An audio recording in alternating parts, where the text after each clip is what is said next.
মেয়ের সবচেয়ে বেশি কষ্ট কোথায় জানেন আপনারা?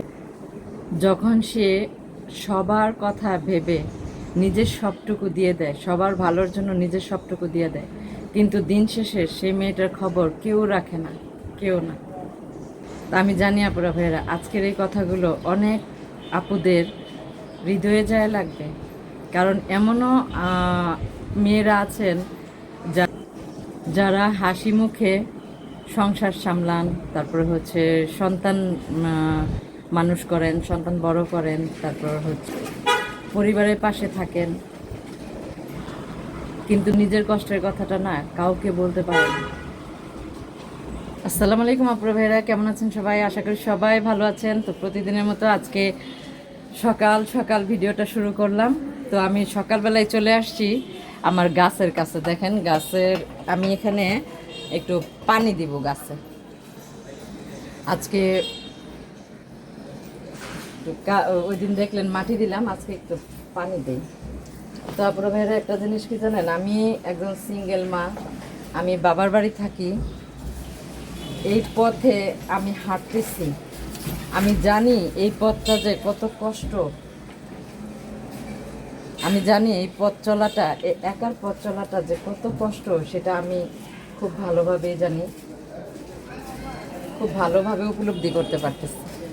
তো গাছের পানি দিলাম, আর গাছের যত্নের মতোই আমার মনে হয় প্রতিটা মেয়ের যত্নের দরকার, তাই না পুরো ভাইরা? প্রতিটা মেয়েরই যত্নের দরকার। একটা মেয়ে যত্ন পাইলে, ভালোবাসা পাইলে সে যে কতটা খুশি হয়, সেটা একটা মেয়ে মানুষ ছাড়া কেউ জানে না। আর এটা আমি খুব ভালোভাবে বুঝি যে যত্ন, ভালোবাসা এটা কতটা দরকার একটা মেয়ের জন্য, অনেক দরকার। শুরু করা যাক। আজকে হচ্ছে রান্না আজকে সকালে প্রথমে দোকানে বাজারে যাব একটু। আমার কাঁচামরিচটাই শেষ হয়ে যায়, কাঁচামরিচটাই আনতে হবে। আর হচ্ছে নাস্তা বানাবো, চা বানাবো, রান্না করব, অনেক কাজ। একটা মেয়ের ঘর মানে ঘরের সবটুকু কাজ আমারই করতে হয়। আর হচ্ছে গিয়ে মানে আমার মা বোনের দেখাশোনা সব কিছু।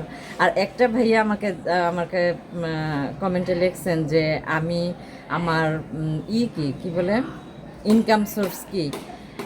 ভাইয়া, আমি আমার অনেক ভিডিওতে আমি বলছি আপনাদের সবাইকে যে আমি স্কুলে চাকরি করছি, তারপর হচ্ছে আমার একটা থ্রি পিসের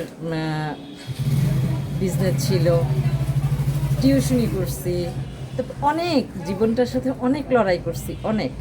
সেই লড়াই করতে করতে একটু একটু করে কিছু টাকা জমাইছি, তারপর হচ্ছে আমার মেয়েটাকে এ পর্যন্ত নিয়ে আসছি, আমি নিজে চলছি, আমার মাকেও আমি আলহামদুলিল্লাহ ভালো রাখতে পারছি, রাখতেছি। তো দোয়া করবেন আপুরা ভাইয়েরা আমার জন্য।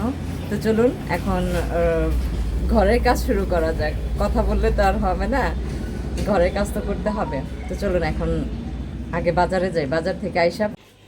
তো এখন একটু বাজারে যাইতেছি, বাজার করে নিয়ে আসবো। কাঁচামরিচ লাগবে, আর হচ্ছে এই আমার বোনের ওষুধ, আর দেখি আর কি কি লাগে। ওই যে আমার ভাইয়ের ছেলে স্কুলে যাবে, আমরা স্কুলে চলে যাচ্ছি, তাই না বাবা? বাইরে বের হলে একটা জিনিস খুব ভালোভাবে বুঝতে পারি, প্রতিটা মানুষই কোনো না কোনো যুদ্ধ করে বাইচা আসছে। কেউ টাকার জন্য লড়তাছে, কেউ পরিবারের জন্য, আবার কেউ নিজের সম্মানটা ধরে রাখার জন্য। আমিও তাদেরই একজন আপুরা ভাইয়েরা। আমি একজন সিঙ্গেল মা, বাবার বাড়ি থাকি। অনেকেই হয়তো ভাবেন এই পরিচয়টা বলতে আমার খারাপ লাগে।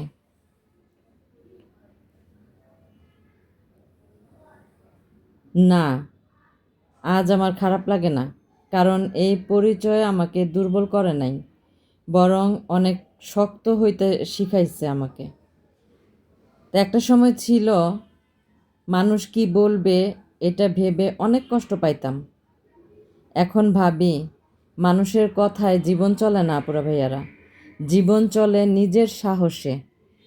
আমি চাই আমার মেয়ে বড় হয়ে কখনো নিজের পরিচয় নিয়ে লজ্জা না পাক, সে যেন বলতে পারে আমার মা হেরে যায় নাই, তিনি লড়াই করছেন। এই কথাটাই আমার সবচেয়ে বড় স্বপ্ন। আমরা অনেক সময় ভাবি একজন নারীর সবচেয়ে বড় প্রয়োজন টাকা, কিন্তু আমার মনে হয় কি জানেন, তারও আগে দরকার সম্মান। কারণ সম্মান থাকলে একজন মানুষ ভাঙা অবস্থাতেও আবার উঠা দাঁড়াইতে পারে। আজ যারা আমার ভিডিওটা দেখছেন, আপনাদের জন্য আপনাদের মধ্যে যদি এমন কেউ থাকেন যিনি অনেক কষ্টের মধ্যেও হাল ছাড়েননি, তাহলে নিজের জন্য একটা হাসি দিবেন। কারণ আপনি এখনও লড়ছেন, আর যে মানুষ লড়াই ছাড়ে না সে একদিন না একদিন নিজের জায়গা ঠিকই তৈরি করে নেন। আমি জানি না ভবিষ্যতে আমার জীবন কোথায় যাবে, কিন্তু একটা বিশ্বাস আছে আপুরা ভাইয়ারা, আল্লাহ মানুষের পরিশ্রম কখনো বৃথা যাইতে দেন না। আজ হয়তো আমি বাবার বাড়িতে আছি, কিন্তু স্বপ্ন দেখি একদিন নিজের পরিশ্রমে নিজের একটা ঠিকানা হবে। সেই স্বপ্নটাই আমাকে প্রতিদিন নতুন করে কাজ করার শক্তি দেয় আপুরা ভাইয়ারা। তো চলুন এখন রান্নার ব্যবস্থা করি। আজকে আমার ভিডিওটি যারা যারা দেখবেন একটা করে সাবস্ক্রাইব করবেন আপুরা ভাইয়ারা, যারা এখনও সাবস্ক্রাইব করেন নাই, আর লাইক দিয়ে ভিডিওটি দেখা শুরু করবেন। আপনাদের ভালোবাসাই আমার এখন সবচেয়ে বড় পাওয়া হবে, আর আপনাদের ভালোবাসা দিয়েই আমি আমার সামনের দিনগুলো আগায় নিতে চাই। তো এখন চা বসাইছি চুলায়, চা খাবো। চা খাওয়ার আগে আমি ঢ্যাঁড়সগুলো ধুয়ে নিই, চাটা হইতে হইতে ঢ্যাঁড়সটা ধুয়ে রেডি করে রাখা পরে চাটা বানাবো আম্মুর জন্য, আর হচ্ছে আমার জন্য আর আমার বোনের জন্য চা বানাইতেছি। তো চা না খাইলে আবার কোনো কাজ করতে পারি না। চা বানাইতে বানাইতে মনে হলো আমরা মেয়েরাও যেন এই চায়ের মতো, নিজেরা আগুনের তাপ সহ্য করি, কিন্তু অন্যদের একটু শান্তি আর স্বস্তি দেওয়ার চেষ্টা করি, তাই না? অনেক সময় কেউ সেই ত্যাগটা দেখাও দেখে না, তবুও আমরা থেমে যাই না, কারণ ভালোবাসতে জানি, দায়িত্ব নিতে জানি, আর এটাই আমাদের শক্তি। অনেক সময় মনে হয় মেয়েদের চোখের পানি মানুষ খুব সহজে দেখে, কিন্তু সেই চোখের পানির পেছনের কারণটা খুব কম মানুষ বোঝার চেষ্টা করে। আমি আজ নিজের কষ্টের গল্প বলতে চাই না, আমি শুধু এটুকু বলতে চাই যে যে মানুষটা আজ হাসছে সে হয়তো গতকাল অনেকটাই কেঁদেছে। তাই কাউকে শুধু বাইরে থেকে দেখে বিচার করবেন না।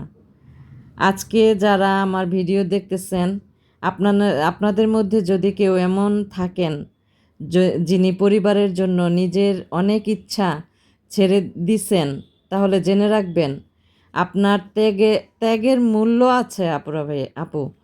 হয়তো সবাই প্রকাশ করে না, কিন্তু আল্লাহ সব দেখেন। একটা জিনিস কি, আমরা মেয়েরা ছোটবেলা থেকেই একটা জিনিস শিখি, নিজের আগে অন্যের কথা ভাবতে, তাই না? কে কি খাবে, কার কি দরকার, কার মন খারাপ, সব কিছুই যেন আমাদের মাথায় থাকে। কিন্তু নিজের মন খারাপের খবরটা আমরা অনেক সময় নিজের কাছেও লুকায়া রাখি। অনেকে হয়তো ভাবেন বাবার বাড়িতে আছি, হয়তো কোনো কষ্ট নেই, কিন্তু প্রতিটা মানুষের জীবন আলাদা, প্রতিটা পরিবারের গল্পও আলাদা। আমার জীবন আমাকে একটা জিনিস শিখাইছে, নিজের সম্মান কখনো হারানো যাবে না। জীবনে যাই হোক, নিজের আত্মসম্মান নিয়ে বাঁচতে হবে। আজ রান্না করছি, ঘরের কাজ করছি, এগুলো হয়তো খুব সাধারণ কাজ, কিন্তু এই সাধারণ কাজগুলোর মাঝেও আমার জীবনটা এগিয়ে যাচ্ছে। আমি জানি আমার মতো আরও অনেক নারী আছেন যারা প্রতিদিন নতুন করে সাহস নিয়ে দিন শুরু করেন। আপনাদের মধ্যে যদি এমন কেউ থাকেন যিনি অনেক কষ্টের পরও পরিবারের জন্য হাসি মুখে কাজ করতেছেন, তাহলে আমি আপনাকে সালাম জানাই আপু, কারণ আপনি সত্যি শক্ত একজন মানুষ। আমি একটা কথা সবসময় বিশ্বাস করি, নারী দুর্বল না, শুধু অনেক সময় নারী চুপ থাকেন, আমরা চুপ থাকি, আর মানুষ সে নীরবতাকেই দুর্বলতা মনে করে। তবে একটা কথা মনে রাখবেন আপুরা, যে মানুষ অন্যের যত্ন নেয় তারাও একটু যত্নের প্রয়োজন হয়, তারও কিন্তু একটু না, অনেক যত্নের প্রয়োজন হয়। তাই আজ যদি পারেন আপনার মায়ের কাছে, আপনার স্ত্রীর কাছে, আপনার বোনের কাছে অথবা আপনার মেয়ের কাছে একবার বলুন, তুমি অনেক কষ্ট করো, তোমাকে অনেক ধন্যবাদ। বিশ্বাস করুন, এই একটি বাক্য হয়তো তার সারাদিনের ক্লান্তি অনেকটাই কমায় দিবে। তো এখন রান্না, আমি ফ্রিজগুলো সব পরিষ্কার করতেছি, ফ্রিজ পরিষ্কার করতেছি, ঘর পরিষ্কার করে তারপর হচ্ছে আমার রান্না বাড়াও প্রায় শেষের দিকে। এখন আমি ঢ্যাঁড়স ভর্তাটা বানাইতেছি। আমি অনেক দিন ধরে চাইছিলাম ঢ্যাঁড়স ভর্তা খাবো, কিন্তু সময় করতে পারতেছি না, এই জন্য বানানো হয় না। তো আজকে ঢ্যাঁড়স ভর্তাটা দিয়ে আর শুটকি বাগার করলাম। এভাবে শুটকি বাগার বানিয়ে খাবেন। আজকে আমি একদম অন্য ভিন্নভাবে শুটকি বাগারটা করছি। সেটা হচ্ছে ব্লেন্ডারে শুটকি, কাঁচা শুকনো মরিচ, পেঁয়াজ, রসুন ব্লেন্ড করে তারপর হচ্ছে তেলের মধ্যে ছেড়ে দিচ্ছি। তো এভাবে খাবেন, অনেক ভালো লাগবে খাইতে, অনেক ভালো লাগবে। তো আপনারা ভাইয়েরা যারা আমার ভিডিওটি দেখতেছেন তারা অবশ্যই সাবস্ক্রাইব করতে ভুলবেন না, আর হচ্ছে লাইক দিয়ে ভিডিওটি দেখা শুরু করবেন, আর সুন্দর সুন্দর কমেন্টের মাধ্যমে জানাবেন আমার ভিডিওটা কেমন হলো।